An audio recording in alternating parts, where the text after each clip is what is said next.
ES sanglaudos politika – investicijos į jūsų regionus ir miestus. Ekonominė ir socialinė padėtis labai skiriasi visuose 274 ES regionuose.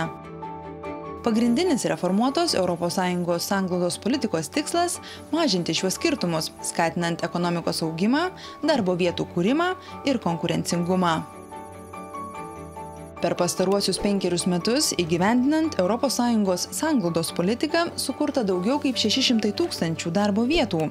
Kasmet investuota net į 15 milijonų žmonių profesinį mokymą, siekiant pagerinti jų įsidarbinimo galimybės. Iš dalies finansuotas 25 000 km kelių ir 1800 km geležinkelių tiesimas. Taip pat užtikrinta švaraus geriamojo vandens tiekimas 3 milijonams žmonių. Paremta 200 000 mažųjų ir vidutinių įmonių ir investuota į 61 000 mokslinių tyrimų projektus. Šie skaičiai vis didėja, nes per 5 metus pradėti projektai tebeduoda rezultatų. Visa tai tapo įmanoma dėl Europos regioninės plėtros fondo, sanglaudos fondo ir Europos socialinio fondo, kuriems iš viso skirta daugiau negu trečdalis ES biudžeto. Šios sanglaudos politikos investicijos yra koordinuojamos kartu su Europos žemės ūkio fondu kaimo plėtrai ir Europos jūrų reikalų ir žuvininkystės fondu ir papildo kitus ES finansavimo šaltinius. ES institucijos persvarsto sanglaudos politiką kas 7 metus, po to ją įgyvendina valstybės narės ir jų regionai.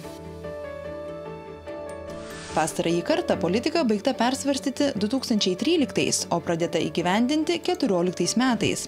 Jos tikslas – padėti siekti strategijos Europa 2020 tikslų – pažangaus, tvaraus ir integracinio augimo.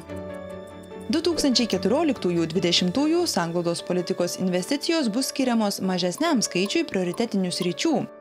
Tai moksliniai tyrimai ir inovacijos, skaitmeninė darbotvarkė, parama mažoms ir vidutinėms įmonėms, mažai anglies dioksido išskiriančių technologijų ekonomika, užimtumas ir judumas, geresnis švietimas ir geresnis viešasis administravimas.